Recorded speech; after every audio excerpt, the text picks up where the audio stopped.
Just do your job quickly and let's go home. I can't miss India's batting, said Sharad as he gave the leash a stern tug, almost dropping the pooper's hooper he held in the other hand. Sharad Sharma and his dog Cookie were on a walk in the park of their sprawling township. This in itself was not unusual. They did this every day, 3 times. Sharad barely remembered what went on whilst on these scheduled walks. Usually, Cookie was the only dog there. All the neighborhood kids would fawn over her, and she would bask in their generous attention. Except this walk. This walk was going to be a truly memorable one because they ran into Zibisco. Chaos, pandemonium, Cookie erupted in a flurry of basks, and soon as Zibisco, the massive German shepherd, began to respond in kind, Cookie had realized she had bitten off more than she could chew. She promptly panicked and somehow got off the leaf and took off like a shot. Not to worry, Sharad thought. The gates of the park are always closed and manned by Raju Chacha. She will be intercepted for sure. But to his immense chagrin, he helplessly watched Raju Chacha opening the gates to admit a group of young kids on their bicycles and his tiny Jack Russell Terrier dart through the crack. Cookie! Cookie! He called desperately, but to no avail. Nothing could get into the adrenaline-filled, panic-stricken and terrified brain of the fleeing dog. Sharad bolted after the canine, but she was going too fast. Eventually, he lost sight of her. He went back to the park to see if Cookie had calmed down and come back, but not finding her there. He sat miserably on a bench. He could safely forget about the match now. He thought of the temper tantrum his family members would have if they found their precious, beloved Cookie was missing. It would be like putting his head in the mouth of a dragon. He could almost see their furious faces and imagine the long tirade he would be subjected to by his wife, peppered with references to his past stupidities too. He had to find the puppy. He started by going to the place he thought a dog would head to first, the dining hall. All sorts of enticing smells were hanging around in the air. The door was left invitingly open. Could Cookie be in there? He hoped so. He went in, asking the customers if they had seen a small, pin-sized dog with brown, wine black spots. As luck would have it, no one had. He looked under the tables and chairs, creeping out some of the people in the process, but found no dog there. He went back to the park. Where could she be? After all, there was only so much distance a small puppy could cover in 30 odd minutes. There was only so much he could do to avoid the wrath of his family. Search every nook, cranny, and corner in the whole township. And so he did just that. He went to the kids' play area. No Cookie. He went to the pool area. Again, no Cookie. He searched and he searched, leaving no stone unturned, but exasperatingly no Cookie. He started walking home dejectedly. It was time, he supposed, to break the news to his family. After he reached his house, he hesitatingly told his family about how Cookie had gone missing. After the histrionics and a lot of things, mercifully all soft objects thrown at Sharad, they got down to business. First, they organized a family hunt around their township. They printed and put up missing posters throughout the town. The whole society came together in an effort to find Cookie. Everyone sympathized with the inconsolable family. The Sharma grandma asked her friends to keep an eye out for the missing canine. The grandfather asked his friends to do the same. Jazz, the daughter, told her classmates to help them hunt for Cookie, and so on. Finally, the whole township had been combed thoroughly, but no luck. And so the Sharmas concluded she must have managed to get out of the township.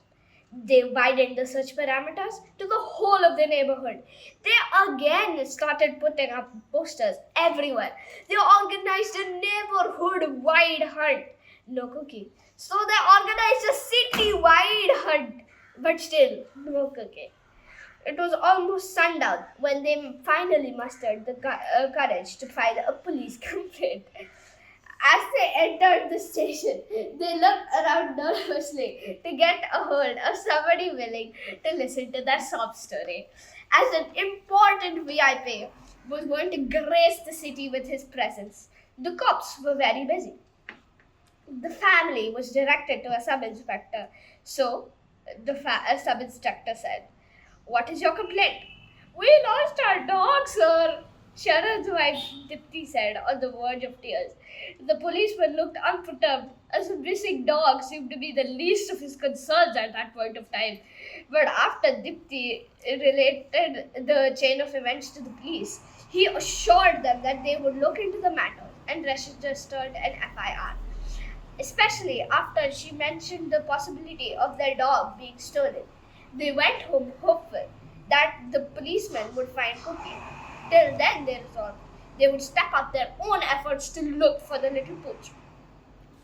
The police called them a day after. "Did you check the CCTV footage at the township at the time?" "Yes, sir. We checked all the footage of the cameras which were working," Sharad replied, too embarrassed to clarify that hardly anyone. He asked them if they had found eating. They hadn't, obviously.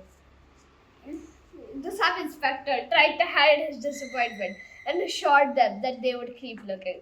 The whole family trudged home sadly. Would they ever find Cookie? That night, all of them, while eating dinner, started watching the videos they had taken of Cookie.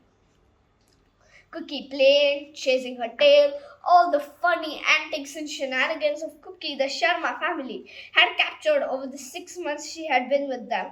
Amidst their laughter, they were heartbroken and aware that perhaps they would never see her again. The next day was a Monday, but the house was unusually quiet. Jazz went to school, the grandparents went to laughing club as usual, and a hush fell over the house.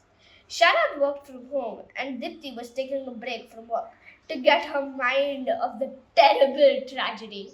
She decided to watch Netflix. What's a movie without some chips? So she walked into the pantry. Sharad was lounging on the couch with the laptop on his knees, waiting for the Zoom meeting to start. Suddenly, a loud, piercing shriek came from the pantry, torn through the air. Sharad rushed into the pantry to find the whole place in a mess. Jars ajar, all the stacks strewn over the floor, Dipti standing frozen in the entrance of the room, and in the middle of the whole shebang, snacks smeared all over her fur, eyes sparkling, tail wagging furiously, stood Cookie. 2 days later. "Hurry up, I have a meeting at 9, yelled Sharad as he pulled up his sneakers and hooked the leash to Cookie's collar. She had gotten obese over the 3 days she had been missing. With no one to control what she ate, she had stuffed herself with the plentiful, delicious human food and snacks in the pantry to her heart's content. The vet had berated them for their carelessness and had given them a strict diet and exercise regimen for Cookie to follow. Sharad could almost feel the disappointed, disapproving glare of the vet following him as he stepped out with Cookie in tow. He cringed at the thought of facing the residents of the township for making them run around for nothing. Nobody had said anything to their face, but deep within, everybody thought that the chaos that had ensued for the past few days had been because of their stupidity.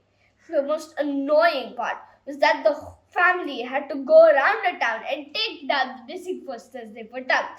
And of course, the embarrassment he felt at the police station when he withdrew the complaint was not like he had experienced in his entire life. Not even when he had accidentally left the mic on while he mercilessly cursed his boss on a Zoom call. Today, Sharad took a slightly longer path to reach the park, as per the vet's instructions. After walking around for the park a bit, he sat down beneath the big banyan tree, scrolling through Insta reels for his daily dopamine dose, while Cookie lazed at his feet.